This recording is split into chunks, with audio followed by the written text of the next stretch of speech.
ಜಯ ಶ್ರೀರಾಧೆ.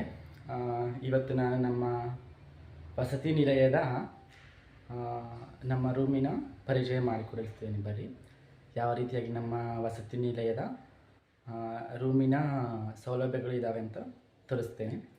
ಹರೇ ಕೃಷ್ಣ, ಜಯ ಶ್ರೀರಾಧೆ. ಬನ್ನಿ ನೋಡ್ಕೊಂಡು ಬರೋಣ. ಇದು ಹೊರಾಂಗಣ ಪ್ರದೇಶದ ಒಂದು ಸುಂದರವಾದ ತಾಣ ಅಂತ ಹೇಳಬಹುದು. ಇದು ವಸತಿ ನಿಲಯದ ಮುಂದುಗಡೆ ನಾವು ನೋಡಬಹುದು. ಗ್ಲಾಸಿನಿಂದ ಇದೆಲ್ಲವನ್ನು ಕೂಡ ಅಲಂಕರಿಸಿದ್ದಾರೆ. ಇಲ್ಲಿ ಮುಂದೆ ನೋಡಿದರೆ ಇದು ನಮ್ಮ ಹಾಸ್ಟೆಲ್ನ ಖಾಲಿ ಪ್ರದೇಶ. ಮಧ್ಯದಲ್ಲಿ ಈ ರೀತಿಯಾಗಿ ಅಲಂಕಾರಕ್ಕಾಗಿ ಅಥವಾ ಆಟಗಳನ್ನು ಆಡುವುದಕ್ಕಾಗಿ ಈ ರೀತಿಯಾಗಿ ಬಿಟ್ಟಿದ್ದಾರೆ.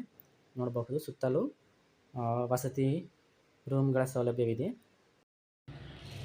ಇದು ಬಂದುಬಿಟ್ಟು ನಮ್ಮ ರೂಮಿನ ಇನ್ನೊಬ್ಬರ ವಸತಿ ಜಾಗ. ಇದು ಕೂಡ ಇನ್ನೊಬ್ಬರ ವಸತಿ ಜಾಗ. ಇಲ್ಲಿಬ್ಬರು ಹಾಗೂ ಇಲ್ಲಿ ಕೂಡ ಇಬ್ಬರು ನಿವಾಸ ಮಾಡುತ್ತಾರೆ.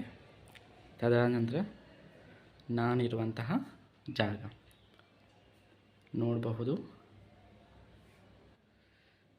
ಇಲ್ಲಿ ನನ್ನ ಇನ್ನೊಬ್ಬ ಗೆಳೆಯ, ನಾನು ಇಲ್ಲಿ, ನನ್ನ ಜಾಗ ಇಲ್ಲಿ. ನನಗೆ ಕೂಡ ಬೆಡ್ ಎರಡಿದ್ದಾವೆ, ನೀವು ನೋಡಬಹುದು. ನನಗೆ ಬೆಡ್ ಮೇಲೆ ಸರಿಯಾಗಿ ನಿದ್ದೆ ಬರಲ್ಲ ಅಂತ ಅದು ಕೂಡ ಇಲ್ಲಿ ಹಾಕಿಬಿಟ್ಟಿದ್ದೀನಿ. ಇದು ನಮ್ಮ ರೂಮಿನ ಒಂದು ಕಿರು ಪರಿಚಯ, ನೋಡಬಹುದು ತಾವು.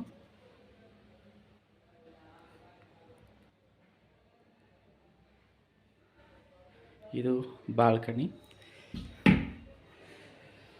ಬಾಲ್ಕನಿ ನೋಡ್ಬೋದು ನೀವು. ಇದು ಇನ್ನೊಂದು ಹಾಸ್ಟೆಲ್ ಆ ಕಡೆ ಇರೋದು. ಇದು ನಮ್ಮ ಹಾಸ್ಟೆಲಿನ ಫೆಸಿಲಿಟೀಸ್ ನೋಡಬಹುದು. ನಾನು ಆವಾಗ ಕುಕ್ ಮಾಡ್ಕೊಳ್ಳೋಕ್ಕೆ ಇಂಡಕ್ಷನ್ ನೋಡ್ಬೋದು ನೀವು, ಚಿಕ್ಕದಾದಂತಹ ಇಂಡಕ್ಷನ್. ಇದು ಆವಾಗ ವೀಡಿಯೋ ಮಾಡೋಕ್ಕೆ ಟ್ರೈ ಮಾಡ್ತಾಯಿದ್ದೀನಿ. ಟ್ರೈಪಾಡ್ ಲೈಟರ್ ಜೊತೆ. ಆ ಕಡೆ ನೋಡಿದ್ರೆ ನೀವು ಕಾಣ್ಬೋದು, ಇನ್ನು ಇಲ್ಲೊಂದು ಹಾಸ್ಟೆಲ್ ಮತ್ತು ಅಲ್ಲಿ ಒಂದು ಹಾಸ್ಟೆಲ್, ಇದು ಒಂದು ಹಾಸ್ಟೆಲ್. ಇಲ್ಲಿ ರಾಧಾಗೋವಿಂದ ಭಗವಾನ್ನ ಪೂಜೆ ಮಾಡೋದು ನಾನು. ಇದು ನಮ್ಮ ಹಾಸ್ಟೆಲ್ನ ಕಿರು ಪರಿಚಯ. ಇಲ್ಲಿ ನನ್ನ ಇನ್ನೊಬ್ಬ ವ್ಯಕ್ತಿ ಗೆಳೆಯ ಇಲ್ಲಿ ಮಲ್ಕೋದು, ನಾನು ಇಲ್ಲಿ ಮಲ್ಕೊಳ್ಳೋದು. ಹಾಸಿಗೆ ಹಾಕ್ಕೊಂಡು ಇಲ್ಲಿ ಅವನು ಮಲ್ಕೋತಾನೆ. ಆವಾಗನೂ ಕೂಡ ಒಂದೊಂದು ಬಾರಿ ಇಲ್ಲಿ ಮಧ್ಯದಲ್ಲೇ ಮಲ್ಕೋತಾನೆ. ಇದು ನನ್ನ ಹಾಸ್ಟೆಲ್ನ ಒಂದು ಕಿರು ಪರಿಚಯ.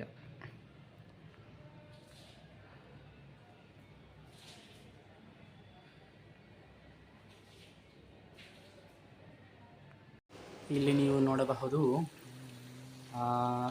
ಬಟ್ಟೆ ಹೊಕ್ಕೊಳ್ಳೋಕ್ಕೆ ಎಂಬ ಒಂದು ಜಾಗವಿದೆ. ಇಲ್ಲಿ ನಾವು ಎಲ್ಲರೂ ವಿದ್ಯಾರ್ಥಿಗಳು ಬಂದು ಇಲ್ಲಿಯೇ ನಮ್ಮ ಬಟ್ಟೆಗಳನ್ನು, ಇಲ್ಲಿ ನಾನು ಊಟ ಮಾಡುವಂತಹ ಜಾಗ. ಇದು ನನ್ನ ತಟ್ಟೆ. ಯಾವ ರೀತಿಯಾಗಿ ನನ್ನ ಊಟ ಕಾಣುತ್ತೆ ನೋಡಿ. ಚಪಾತಿ, ಮೊಸರು, ಅನ್ನ, ಲಸ್ಸಿ. ಎಲ್ಲರೂ ಹೇಳ್ತಾರೆ ಹಾಸ್ಟೆಲಲ್ಲಿ ಭಕ್ತಿ ಮಾಡೋದಕ್ಕೆ ಸಾಧ್ಯವಿಲ್ಲವೆಂದು. ಆದರೆ ನಾನು ಹಾಸ್ಟೆಲ್ನಲ್ಲಿ ಇದ್ದುಕೊಂಡು, ಅಂದರೆ ವಸತಿ ನಿಲಯದಲ್ಲಿ ಇದ್ದುಕೊಂಡು ಕೃಷ್ಣ ಭಕ್ತಿಯನ್ನು ಮಾಡ್ತಾಯಿದ್ದೇನೆ. ಯಾವ ರೀತಿಯಾಗಿ ಕೃಷ್ಣ ಭಕ್ತರು ಹಾಸ್ಟೆಲ್ನಲ್ಲಿ ಅಥವಾ ವಸತಿ ನಿಲಯಗಳಲ್ಲಿ ತಾವು ತಮ್ಮ ಭಕ್ತಿಯನ್ನು ಮಾಡಬಹುದು ಎಂಬುದು ಇದು ಒಂದು ಉದಾಹರಣೆಯ ಮೂಲಕ ನಿಮಗೆ ಹೇಳಬಹುದೆಂದು ನಾನು ಇದು ಮಾಡ್ಕೊಳ್ತೀನಿ. ಈ ಹಾಸ್ಟೆಲ್ ಇರುವುದು ಎಲ್ಲಿ ಎಂಬುದು ನಿಮಗೆ ಗೊತ್ತಿದ್ದರೆ ಕಮೆಂಟಲ್ಲಿ ತಿಳಿಸಿ. ಇಲ್ಲವಾದಲ್ಲಿ ನಾನು ಮುಂದೆ ಬರುವಂತಹ ಬ್ಲಾಗ್ನಲ್ಲಿ ತಿಳಿಸಿವೆ. ಮುಂದೆ ಬ್ಲಾಗ್ನಲ್ಲಿ ತಿಳಿಸಿವೆ. ಅಲ್ಲಿವರೆಗೂ ಕಾಯ್ತಾ ಇರಿ. ಇದು ಜಸ್ಟ್ ನಮ್ಮ ರೂಮಿನ ಒಂದು ಕಿರುಪರಿಚಯ ಆಗಿತ್ತು.